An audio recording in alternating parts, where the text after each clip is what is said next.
the real godfather of Alte music in this generation is Asha, right? And if Asha should do a concert with the songs she came out with, then Vivanke, Fire on the Mountain, all of that, the place will still be packed because the music is timeless. It lasts forever. It's not just like a hit for the season. We know you as Showdemcamp. We also know you as Tech and Ghost. Good afternoon, gentlemen. Yeah, how you doing? I'm very well. How are you? Good. Recovering. You're recovering. Recovering from last night. Was it a late one for you? It was a late one. We're celebrating our amazing new album, Afrika Magik. Afrika Magik is a fantastic body of work, and I even like the name of the project and the whole vibe of the project. So let's just dive into that straight away. Why choose that name, Afrika Magik? I think, for us, we've been making music for a long time now. We've always been independent. We've been creating our own lane. And one of the things that resonated with me was how, old Nollywood, right, used to be there was no industry at the time, and just some people decided they want to start making films. Yeah. And they created their own industry. They created, so they had that independent spirit as well. So we're just tapping into that independent spirit. I think, it's also important that we pay homage to where we're from. Definitely.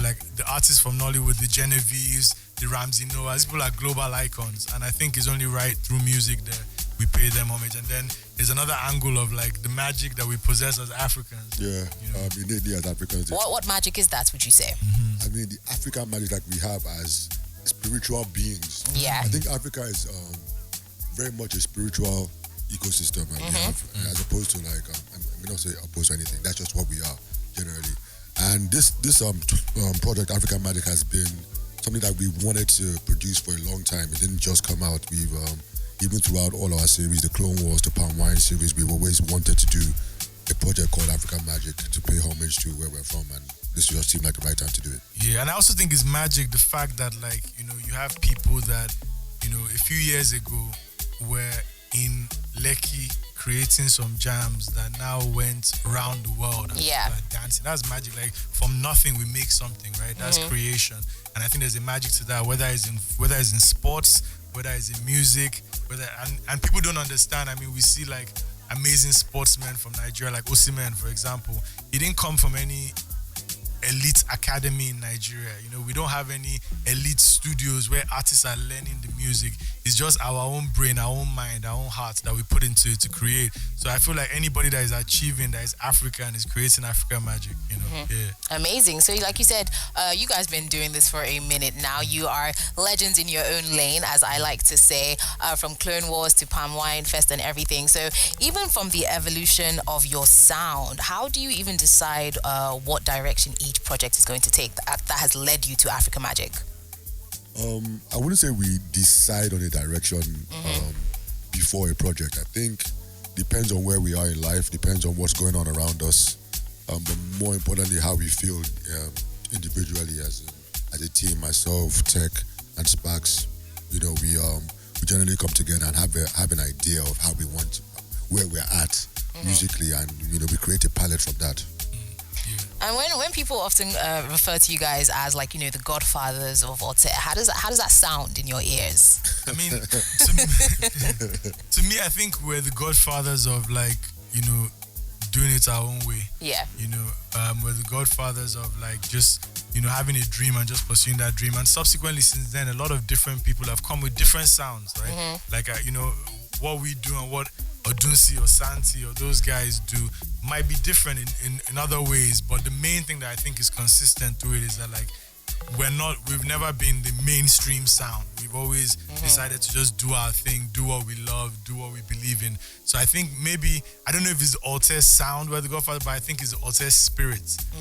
That spirit of not really caring what people are going to say and just pushing your way through. Yeah. Ghost, do you agree? I definitely do agree. I think the term godfather kind of makes me feel old. But the beard might be helping you. Looking low. The voice. I wasn't going to say it, but... I accept it, and I think, like Tech said, it's more to do with the spirit that we evoke, and I agree with that. Now, when it comes to your music, your lyricism and your storytelling, I think, is something that you guys are praised for a lot of. So how would you even say these raps come to you? Because you talk about a lot of things that are even happening in our society as they go on. Yeah. I think for us, man, it's just really observation. Like, we're curious people. We observe life. We observe relationships. We observe scenarios. There are a lot of people that we speak to that might share a story of something crazy that happened. And I'm like, oh, that's mad. That should go in a song. You know, or something crazy happens to me. And I think, oh, wow, I need to put that in a song as well. So a lot of it is really just our life experiences. I mean, we're really nice lyricists. I'll say that. Like, we're really, really cold with the pen. But I think, you know, but there are a lot of people that are cold with the pen. I can give you lyrical, subliminal, visual, you know, just putting mad words together, you know. For us, it's more about how do we make this music relatable, like our day-to-day life. How do we put it in the music? That's why when Go said our albums are really a reflection of where we are at this point in our lives, you know. And African Magik is us, you know, exploring new things, trying new sounds, having fun. I think, like, yeah, we've been blessed enough to be this far in our musical journey and growing across music, across many other different things. So we're in a celebratory place right now. Yeah. We're just spreading love, you know. I agree. I think also to add to what Tech said, like, we're students of the game.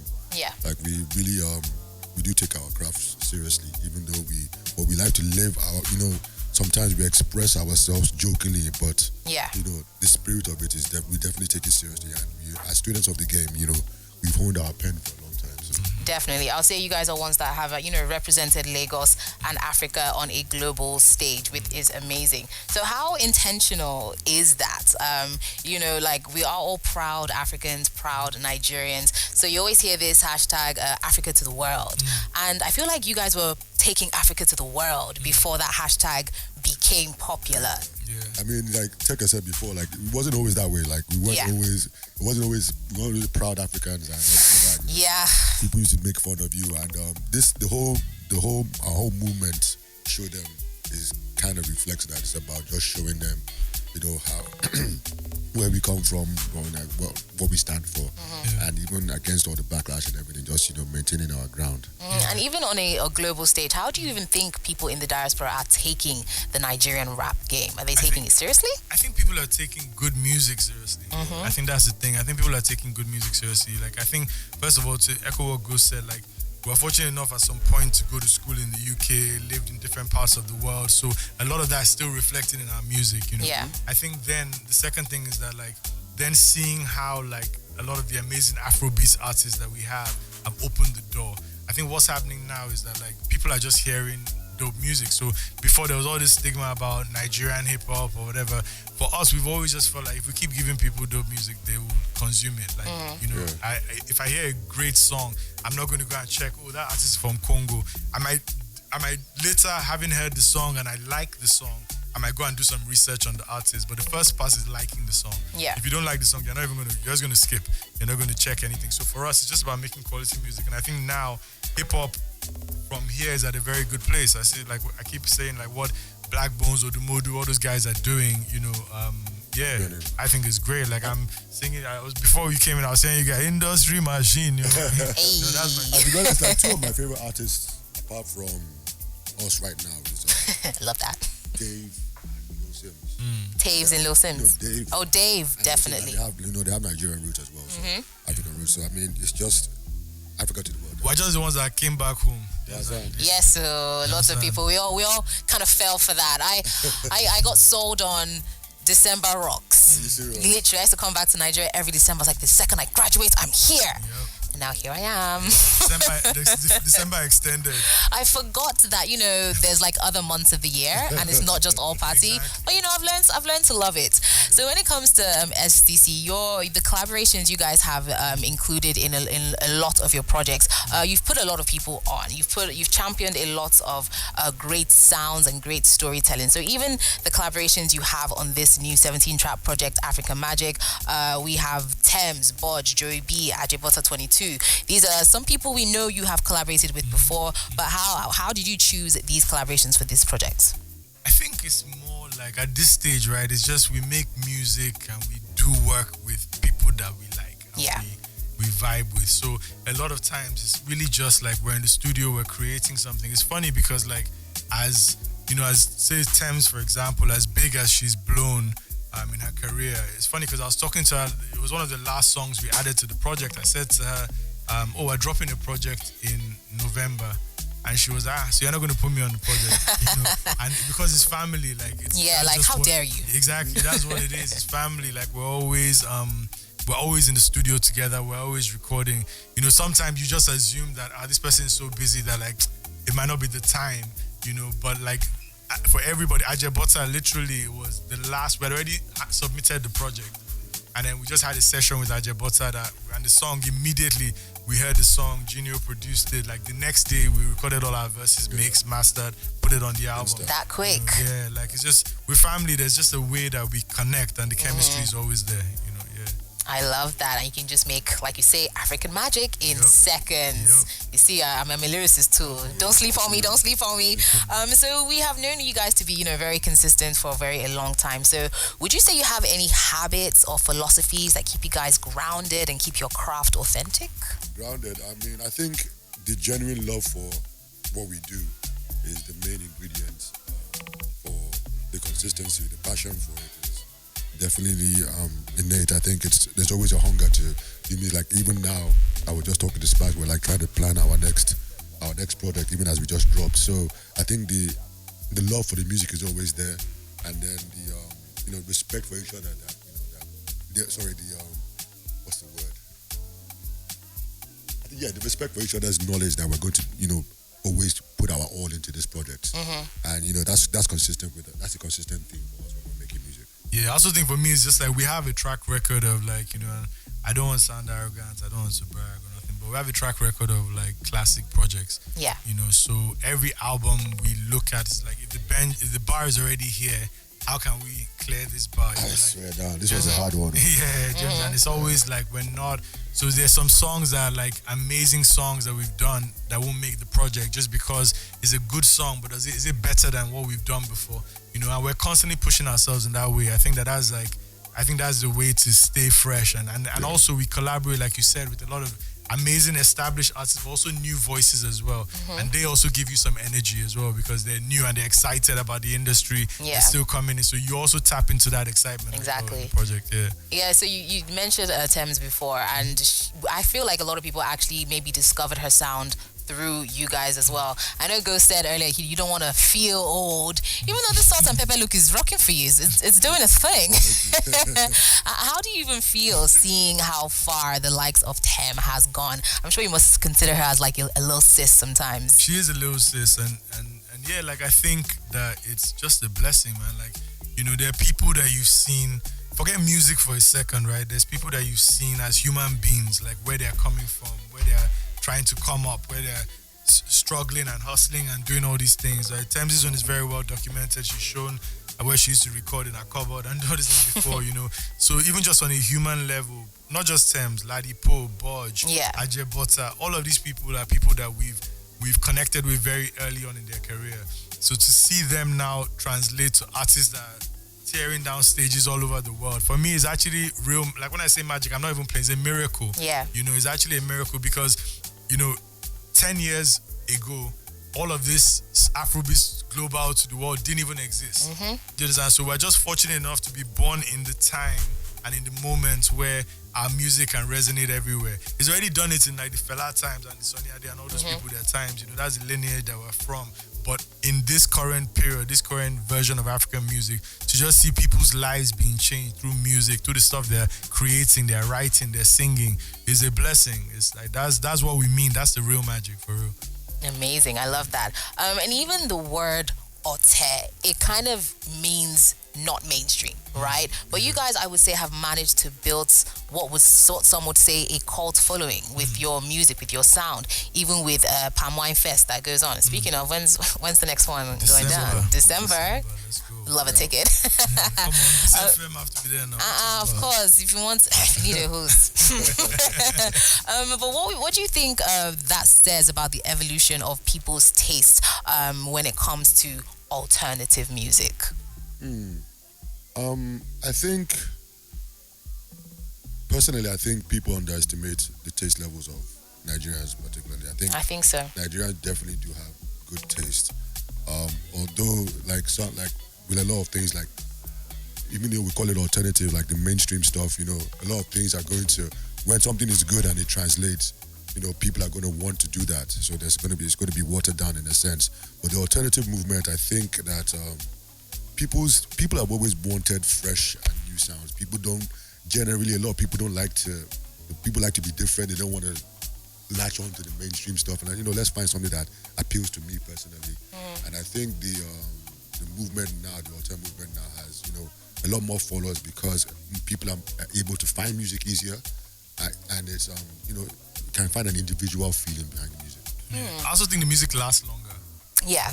And what I mean by that is that there's so many people who have come out and had like hit records. Like I remember one time the maddest record, Walk Back Control, or another, there was Cars, Familiar Baby. Yeah. There've been so many amazing hit records, right? But the thing is that like for me, the real godfather of Alte music in this generation is Asha, right? And if Asha should do a concert with the songs she came out with, then Vivanke, Fire on the Mountain, all of that, the place will still be packed because the music is timeless. It lasts forever. It's not just like a hit for the season. It's like she took an alternative lane. She's actually the first person that actually in coming back, and this person has fully gone in their own direction. And that's to show you what Go said about Nigerians having great taste. I think she just did it so well that people had to love it. Yeah, you had no choice. Yeah, and I think that's the main thing. Like, yes, we can have this conversation about Alte, it's really about great music. The rest, yes, marketing, promotion, all those things. But if people discover the great music, they will become followers. Do you understand? They become fans, actually real fans, not just even followers. They become real fans, and those people will continuously, like every Palm Wine Fest we do, I see some familiar faces. That means they've seen that show from 2017, 2018, 2019. So they are real fans. Yeah. And I think that is because they connect to something that's timeless. I love that. Talk to me about your studio sessions. Do you guys always record together? No. Not always? Not all the time. Who would you say is more stubborn out of both of you? Why are you quite quiet now? No, because, they say don't disrespect your bones on live radio. Like the same age. That's crazy. So, we're definitely not to the same age. But Don't worry, I'll show you our passports after this. So No, he just has more beards. I can see a little gray speck there. I'm praying that it comes out. Yeah, it's a nice look. These youngins know that I'm not, you understand? They're their mates. I'm not their mate. But what's it? Now in terms of like studio sessions, I'm not as often as you, but in terms of studio sessions, before we used to like record a lot of stuff in the studio at the same time, but I think over time now, especially I would say really since COVID, a lot of it has been sending verses. We travel a lot as well individually as a duo, like so sometimes it's not as conducive. We'll slow down the process if we have to both be there. And I think Ghost will also just come in and like, what he always does, I wait for him to drop his own rap first. Yeah. So I can now say, okay, this is the level we're going at. Be cool. So even if I rap first, I'll put a fake rap on it.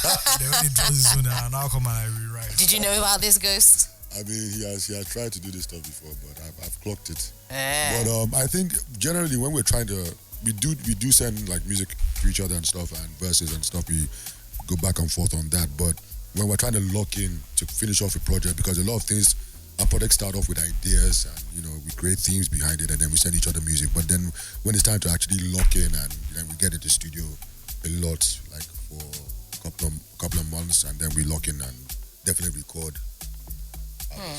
Not at the same time, but in the same area. Now, looking back over the extensive careers you both have had in the music industry, what do you think your younger selves misunderstood about the music industry? My younger self, I think more to do with the business aspect of it, definitely was more concerned with just trying to murder everybody in the industry with like lyricism and not even understanding that, there's a market, there's a business, and also how to create, music for that people can relate to. Just not just about being lyrical. So I think that's the first thing I learned, and I would tell my younger self to chill out. How about you? I think for me, it's just realizing that, because I think when I was younger, I was a lot more impatient. Yeah. And I just realized that actually everything is working to God's ordained time, and like, so as a result of that, like, times where you see this as like denial, it's a slight delay and everything will still happen, and if something is meant to be yours, it's going to be yours regardless. So for me, that's the main thing I've identified, I've seen. I think that like, just the way life has happened, there's so many things that I thought were closed doors back then. At one point I thought, some people wanted to sign us or whatever and it didn't work out, but now when I look at it, I'm grateful I'm independent. Actually, during COVID was when I appreciated it the most, because like when everything slowed down and the checks were still coming in, I'm not sharing it with some label that's taking 80% of my bread. Do you understand? I realized then that, okay, maybe it was a longer road, but it was actually worth it, the whole, to go in this direction. So for me, I think it's just patience, man. I was very impatient before, but now Nigeria or Lagos will teach you patience. Definitely. Yeah. So now in 2025, with the release of this brand new project, what would you say success looks to you? For me, do you want to go first? No, go on. For me, I think it's more, I think it's already a blessing for this to be my career. To make music, to have fans, to have people resonate with your music, to be able to travel the world, do shows, to connect with people. I think really it's just that. I think now we're at the place where we were kind of like a little bit before all the global attention on Nigerian music. So for a lot of people globally, they're just discovering us now. Like, well, we've been in the game for a while. For them, they're like, oh my God, this is like, something brand new. So for me, I think just that continued growth, the continued growth of our music, the continued growth of our fan base, continued growth of our tribe of like musicians and artists that we collaborate with. On this project, we did some songs with like a couple of South African artists, Munchao, Seneli, Lusanda, did one with an American, Ethiopian artist called Meriba. So for me, it's like, as we, and the reason why we connect with those people is that like, they are the same cloth of like, cut from the same. If they were in Nigeria, they'd be called Alte artists too. Yeah. But it's the same cloth. And I think that there's similar artists in Jamaica, in France, in London, and we're just connecting more and more with them. And I think it's going to be like, it's going to be more sounds and more collaborations and more special stuff happening. Yeah. I love that. Ghost? I think, success, continuously building with your community, with your tribe. I think that's the idea of success to me. We built this, we started off as, both of us, having belief in ourselves, but we definitely built a community, and I think success is seeing that community grow, continuously grow, and the levels at which we can reach. I think the future is very bright for us, and I see us like, turning it into a global phenomenon. Definitely, and I see you inspiring many more people, not just young Nigerians, but all around the world. But to the young Nigerians possibly listening to you right now, what would you say is the secret or key to staying authentic and having a long-lasting career? I think the key for me is just tapping into like what makes you like. So like, for example, I think why even use hip-hop as an example, why the hip-hop is working now is because so many of these artists are giving you a version of hip-hop that is truly Nigerian. Yeah. Again, I still reference industry machine, like I still feel that like, everybody's creating based on their reality and where they're from. And that's something that like, for the longest time, I feel like at the beginning stages of our music, right? This journey of Afrobeats, as you call it, right? Or Nigerian music. I think people were still borrowing a lot from different places. People will borrow sounds from different people, melodies, different things. But I think now people are really like embracing themselves, and I think the new generation of artists, they don't even send anymore. They don't send if you understand their slang. They don't send if you understand what they're like. They're just giving you their own vibes. Yeah. So I like earlier you said that you like to collaborate with the younger generation as well, and like rub minds with them, and also like almost get some of their excitement as well. One of the songs I'm loving of this project is the one you featured, Taves. Taves was there yesterday. Such a young, cute little soul. So talk to me about this song, Pressure. What's the pressure? Do you feel the pressure as the younger generation coming up, or like you said, you're excited, right? I think it's more excitement. So to be honest with you, I think that like from the first time I heard a song called Folake that Taves did. I've been talking to Folake. I feel like the kid's a star. Yeah. Like he's already a star, but he's even going to be a bigger star in the making. And for me, like just hearing how he was like floating on all those beats, I was like, I wonder what it would sound like for him to jump on one of our things. So we brought him into the studio with Sparks, And yeah, I wasn't even in that session. They just called me, and I've been telling Sparks, yo, this kid saves. He called me after. I was okay. I believe like the boy is bad, and he just absolutely destroyed the song Pressure. Yeah, so. But yeah, no pressure. Actually, he actually said it. Tech actually said it. I don't know about pressure, but like that's more to do with the theme of the album. But definitely, he smashed that. Yeah. I love that, and I absolutely love this one. If you haven't listened to it, like I said before, go and run it up because it is such a nice listen. Gentlemen, it's been lovely to get to know you a little bit and understand your philosophy and why you do what you do. Wishing you all the success with this new project. Thank you very much. I'll be seeing you guys in December. We are rocking Palm Wine Fest 2025. You know, hey, you see what I did there? Yeah, I didn't even know I did that. You see what I did there? Sometimes, guys, I even surprise myself. But let me say something.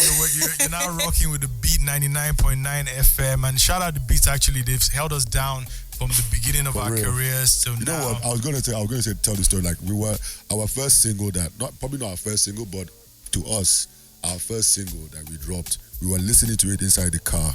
We were all sitting down inside the car. We were waiting for it to drop on the Beat 99.9 FM. Yeah. It was Power Ballet. Yeah. We were listening to it in the ride, and they dropped on the Mr. Medi, and it was on the beat. They dropped it. It definitely broke us. Like, we're excited, man. We were literally in the car, like, yo, they're playing our song on the beat. So and it's just Beat FM has always held us down. Yeah. And that is why we are the heartbeat of Lagos. You know the vibes.